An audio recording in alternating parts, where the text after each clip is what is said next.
Hello good morning students, Shri Ram academy channel में आपका स्वागत है। तो लास्ट लेक्चर में हमने फिफ्थ चैप्टर से रिलेटेड जो इम्पोर्टेंट क्वेश्चन थे, क्वेश्चन नंबर हमने 68 तक किए थे और फिफ्थ चैप्टर के इम्पोर्टेंट क्वेश्चन हमारे कंप्लीट हो गए थे। तो आज करेंगे हम सिक्स्थ चैप्टर जो आपका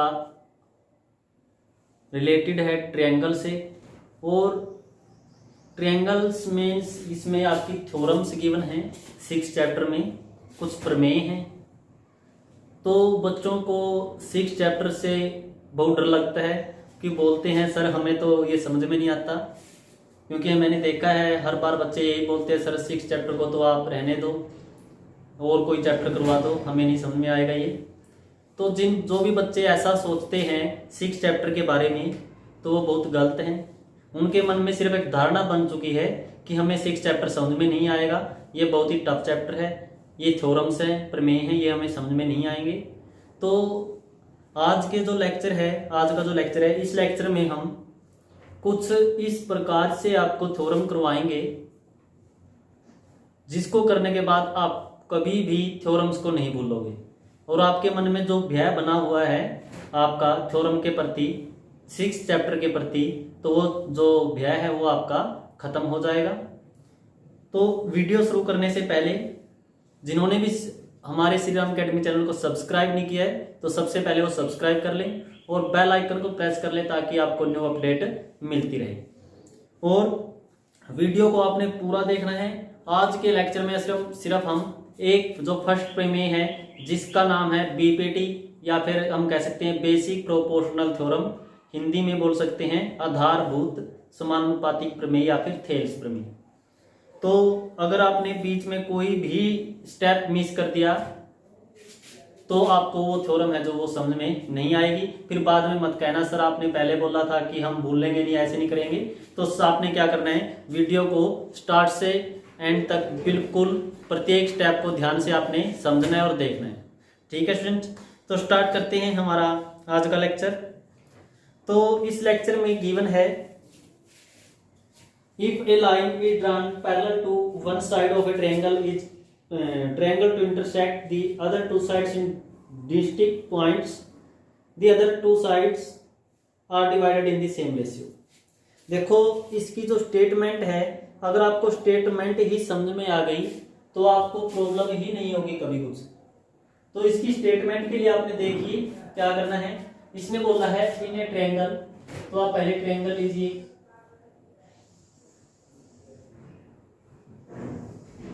ट्रायंगल का नाम दे लिया हमने ए बी सी।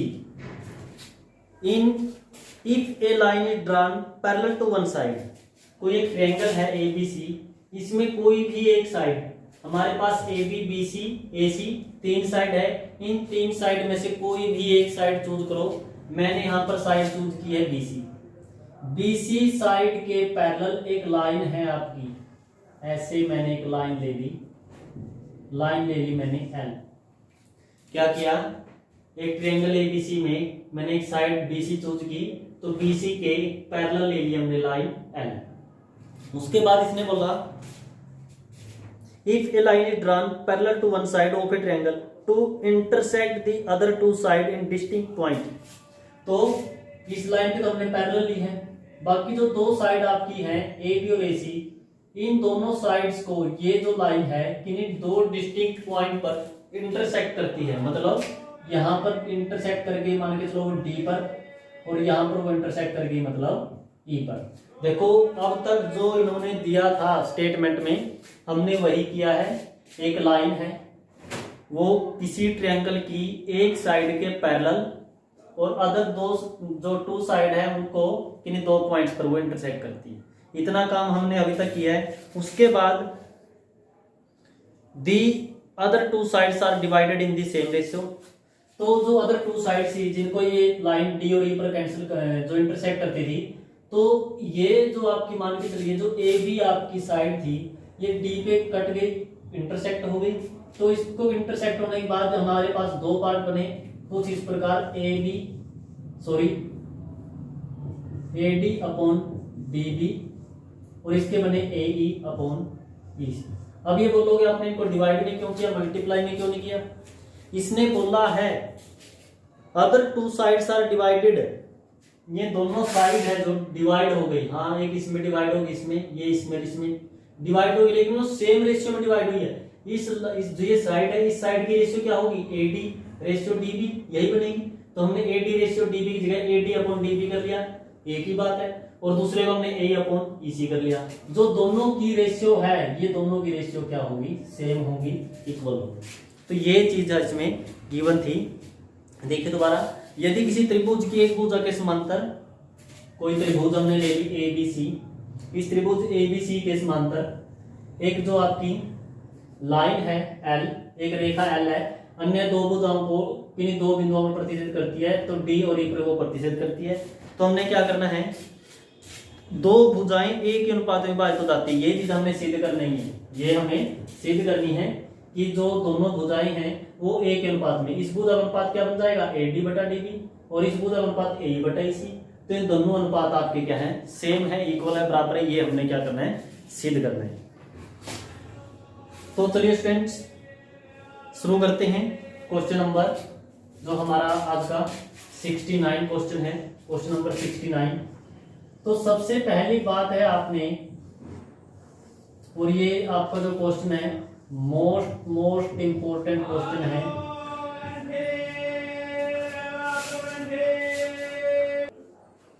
तो देखिए क्वेश्चन नंबर 69, जिसको आप बोल सकते हैं बीपीटी बोल सकते हैं, या फिर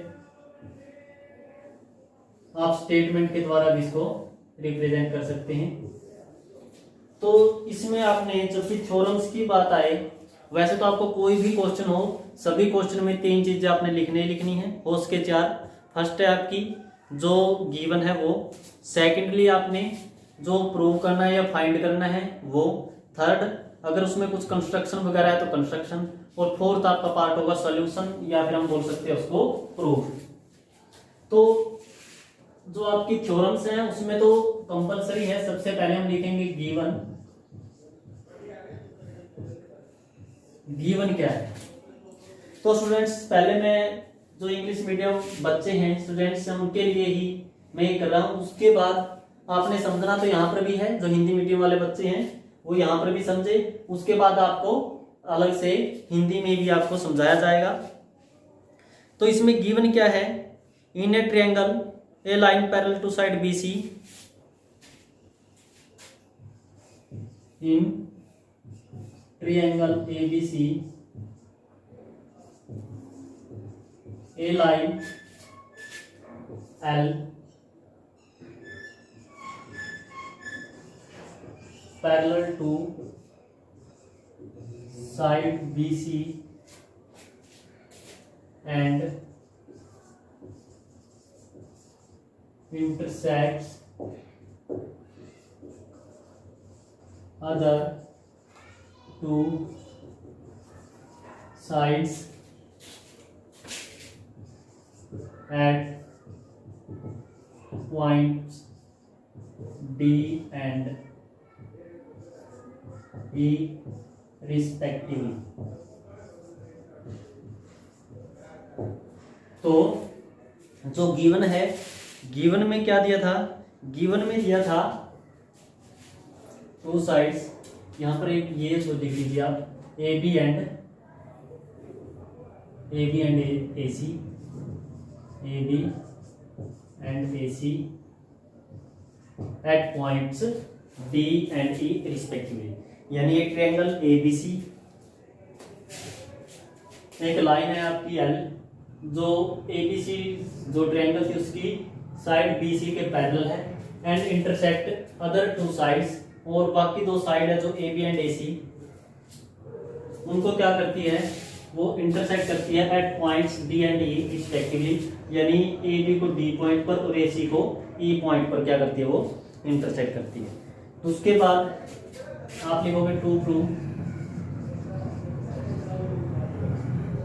प्रूव में आपने क्या करना है, A D upon D B equal to A upon E C, ये आपने प्रूव करना है। उसके बाद अगर कुछ कंस्ट्रक्शन तो आप कंस्ट्रक्शन लिख सकते हो।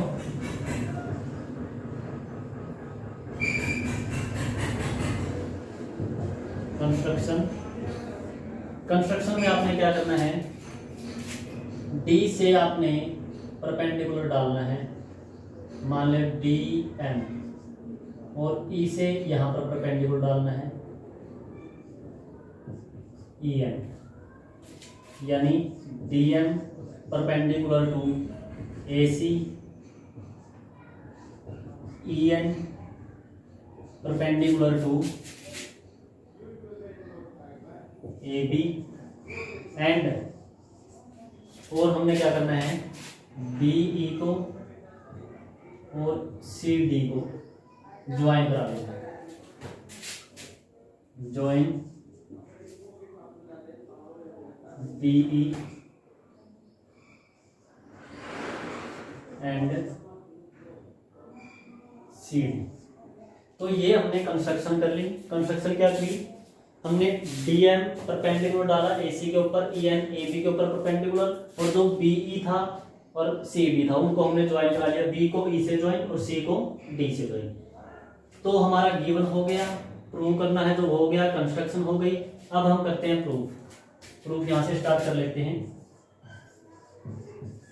प्रूफ, तो प्रूफ में हम कहां से स्टार्ट करेंगे, आपके पास दो ट्रायंगल है। अब यहां पर देखिए, अगर हम ट्रायंगल की बात करते हैं ए D E, in triangle A D ई, तो सबसे पहले हम क्या लेंगे, इन ट्रायंगल ए डी ई। अगर इस ट्रायंगल का हम एरिया निकाल लें, एरिया ट्रायंगल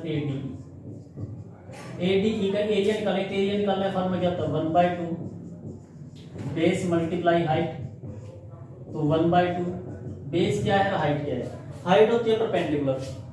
तो परपेंडिकुलर कौन है इसमें, इसमें तो परपेंडिकुलर डी एन भी है, ई एन भी है। तो आप इनमें से मर्जी आपकी कौन सा भी ले सकते हो। मान लिया हमने ई एन परपेंडिकुलर ले लिया, अगर ये परपेंडिकुलर है मतलब ये हाइट है, तो जिसके ऊपर है वो क्या होगा आपका बेस। वैसे तो पूरा एबी के ऊपर है, लेकिन हम सिर्फ एडी लेंगे इसमें, तो एडी के ऊपर भी परपेंडिकुलर होगा, यानी बेस आपका एडी और हाइट आपकी ई एन। इसको हम मान लेते हैं इक्वेशन नंबर फर्स्ट। फिर दोबारा इसी में लेते हैं इन ट्रायंगल, फिर हम लेते हैं ये ट्रायंगल डी बी ई, या कह सकते हैं B D E, in triangle B D E. इसमें भी हम एरिया निकालेंगे, area of triangle B D E. किसी का एरिया निकालने का फॉर्मूला तो सेम होता है, 1/2 बेस मल्टीप्लाई हाइट। तो 1/2, इसमें बेस और इसमें हाइट, वो देखनी क्या हो गया। अब हमें कुछ ये जो ट्रायंगल है यहाँ पर देखिए कुछ इस प्रकार से बनी है, कुछ इस प्रकार से बनी है। और बहुत से बच्चे क्या सोचते हैं, जो ये आपकी लाइन इधर गई है ये परपेंडिकुलर है, लेकिन ये परपेंडिकुलर नहीं है। किसी भी जो आपकी कोई भी ट्रायंगल होती है उसमें जरूरी नहीं है जो परपेंडिकुलर होता है वो ट्रायंगल के अंदर हो। ट्रायंगल जो परपेंडिकुलर है वो आपका बाहर भी हो सकता है, बाहर वो कुछ इस प्रकार से हो सकता है, जैसे इस लाइन को आगे बढ़ाते हैं तो वो परपेंडिकुलर कुछ ऐसे भी हो सकता है, ठीक है। वो परपेंडिकुलर कुछ बाहर भी हो सकता है आपका। तो इसमें कुछ ऐसा ही बना है, जो बीडी थी उसको हमने आगे बढ़ाया और ई से एन तक हमने क्या परपेंडिकुलर डाल लिया, यानी हाइट क्या है इसकी ई एन, और बेस हमने बी से लेकर एन तक नहीं लेना है, बेस तो हमने सिर्फ बीडी ही लेना है, वो तो वैसे बढ़ाया हुआ आगे। तो बेस इसमें क्या होगा, बीडी मल्टीप्लाई में E N, equation number second. अब हम क्या करते हैं, हमने यहां पर देखिए जो प्रूव करना है वो रेशियो में प्रूव करना है। जब रेशियो में प्रूव करना है तो आप क्या करोगे, area of triangle A D E upon area of triangle B D E, दोनों के एरिया डिवाइड करेंगे, 1/2 multiply A D into E N, divide में 1/2 multiply B D multiply E N. यहाँ से 1/2 से 1/2 कैंसिल, ई एन से E N cancel, तो हमें क्या मिला, A D upon B D, या डी बी आप कह सकते हो। इक्वेशन हो गई आपकी थर्ड। अब आपकी 3 इक्वेशन हो गई। देखो एक पार्ट तो हमारा आ गया, ये पार्ट। तो आगे देखते हैं। इन ट्रायंगल हम डायरेक्टली ले लेते हैं या ऐसे अलग अलग कर सकते हो। दोबारा फिर यही लीजिए ADE। इस ट्रायंगल में एरिया ऑफ ट्रायंगल ADE। पिछली बार हमने क्या किया था, एरिया निकालने के लिए हमने EM जो परपेंडिकुलर था वो लिया था या हाइट के रूप में, लेकिन अब की बार DM लेंगे 1/2। अगर DM आपका परपेंडिकुलर है तो बेस क्या होगा AC। AC की बजाय हम लेंगे पार्ट AE मल्टीप्लाई जो आपका DM। ये हो गई आपकी इक्वेशन सेकंड। दोबारा लेंगे इन ट्रायंगल, अब की बार लेंगे CED। तो इसके एरिया निकालेंगे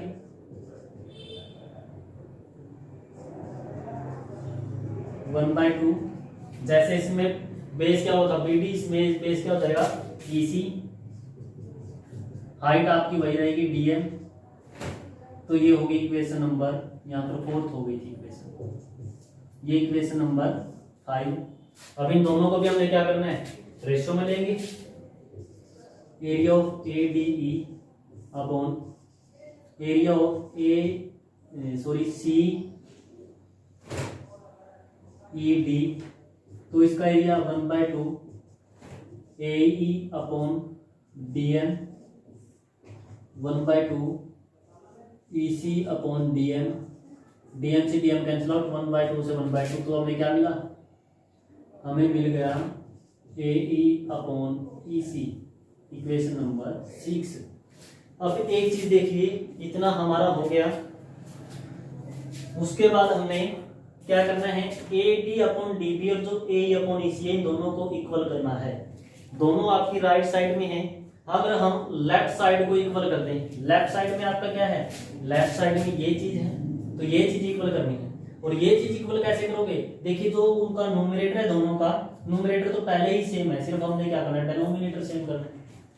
समझे, ऊपर तो आपका सेम ही है, सिर्फ नीचे वाला सेम करना है। अगर हम नीचे वाले को भी सेम कर दे तो आपकी जो दोनों यानी equation 3rd and equation 6th की जो आपकी लेफ्ट साइड है दोनों की लेफ्ट साइड सेम हो जाएगी, तो आपकी राइट साइड सेम हो जाएगी। इसका मतलब हमें क्या करना रहता है, हमें करना रहता है इनका डिनोमिनेटर पार्ट है जो वो इक्वल।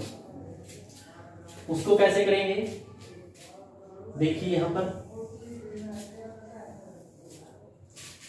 एक 9th क्लास में आपने थ्योरम पढ़ी होगी जिसमें कोई टू ट्रायंगल्स है between 2 parallel lines and have same base. तो इस प्रकार एक जो थ्योरम है, सेम बेस थ्योरम है जो, तो उसमें 2 ट्रायंगल होती है जो 2 पैरेलल लाइंस के बीच में होती है और उनका बेस एक ही होता है। तो ऐसे ट्रायंगल्स का जो एरिया होगा वो इक्वल होता है। तो यहाँ पर ट्रायंगल BDE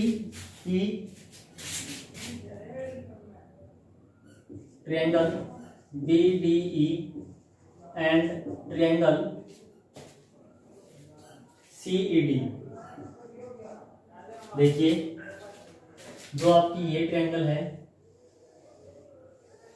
BDE और जो आपकी ये ट्रायंगल है CED, ये दोनों ट्रायंगल इस लाइन और इस लाइन के बीच में है।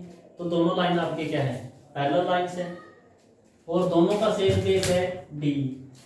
दोनों का बेस क्या है, सेम DE। तो हम लिख सकते हैं R on the same base DE,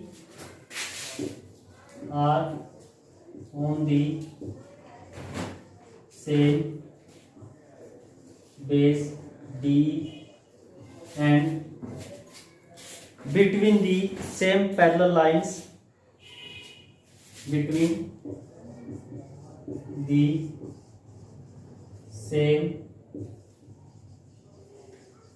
parallel lines. कौन कौन सी 2 पैरेलल लाइंस के बीच में, BE and BC। So that इसलिए area of BDE equal to area of CED। Question number हमने क्या किया 7। फिर आगे from equation 3rd 6th and 7 direct लिखोगे AD upon DB equal to AE upon EC।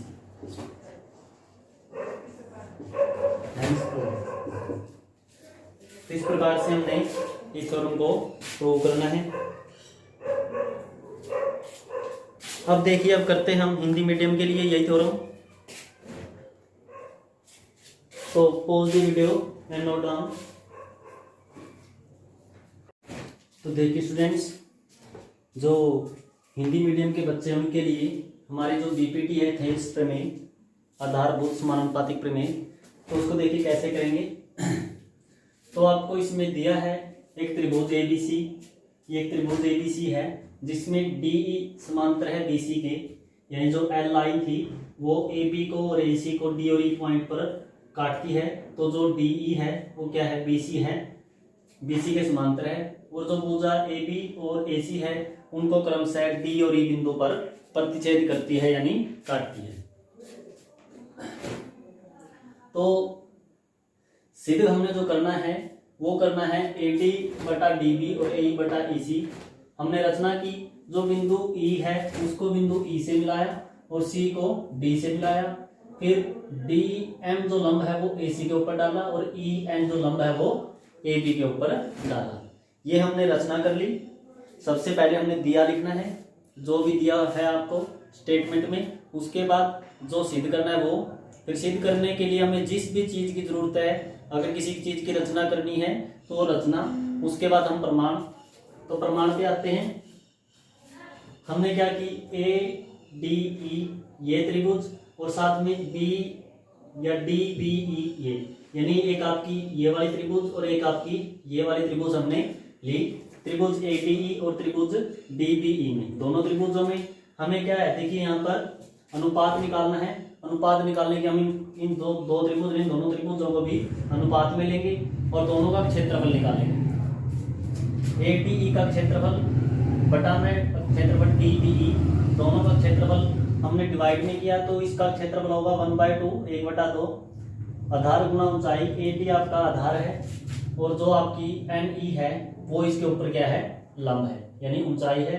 इसी प्रकार जो आपकी ये त्रिभुज है DBE है, इसमें DB है जो वो आपका आधार है और जो NE है वो इसकी यानी एक्सटेंड की हुई यानी बढ़ाई गई भुजा BD को आगे बढ़ाने पर EN इसके ऊपर लंब है, यानी इसकी ऊंचाई भी यही होगी NE।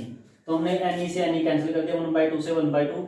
तो हमें क्या मिला, क्षेत्रफल त्रिभुज ADE डिवाइड में क्षेत्रफल त्रिभुज DB बराबर है इसके AD बटा में DB का। ये मान लिया हमने इक्वेशन फर्स्ट।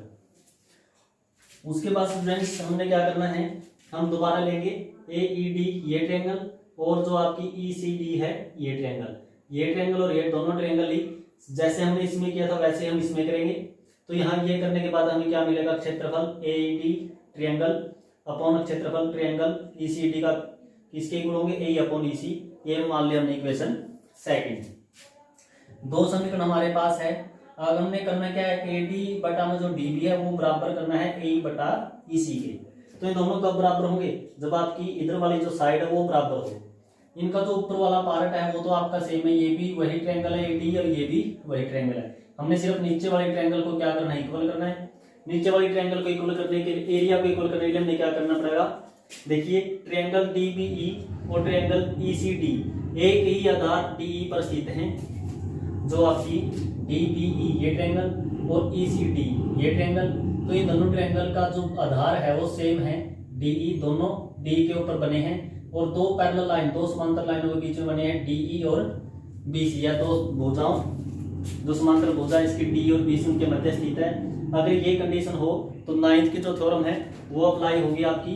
तो इन दोनों ट्रायंगल के एरिया क्या हो जाएगा, इक्वल हो जाएगा। इसको मान लिया अपना समीकरण 3 मान लिया। अब हम क्या करेंगे, समीकरण 1 2 3 तीनों समीकरणों को एक साथ लेके चलेंगे तो हमें क्या मिल जाएगा, जो हमें सिद्ध करना था वो हमें मिल गया। तो इस प्रकार हमने जो हमारी थेल्स प्रमेय थी उसको हमने सिद्ध किया। तो इस प्रकार से आप बच्चों आपने भी जो फर्स्ट आपकी थ्योरम थी प्रमेय 6.1 थ्योरम 6.1 है जो, उसको अच्छी तरह समझ के उसको करना है। अगर आपको एक बार में समझ ना आए तो आपने दोबारा वीडियो को अच्छे से दूसरी बार और देखना है, फिर आपको 100% जो भी प्रॉब्लम आपको आएगी वो प्रॉब्लम आपकी दूर हो जाएगी। तो आज की वीडियो में सिर्फ इतना ही। Thank you and have a nice day.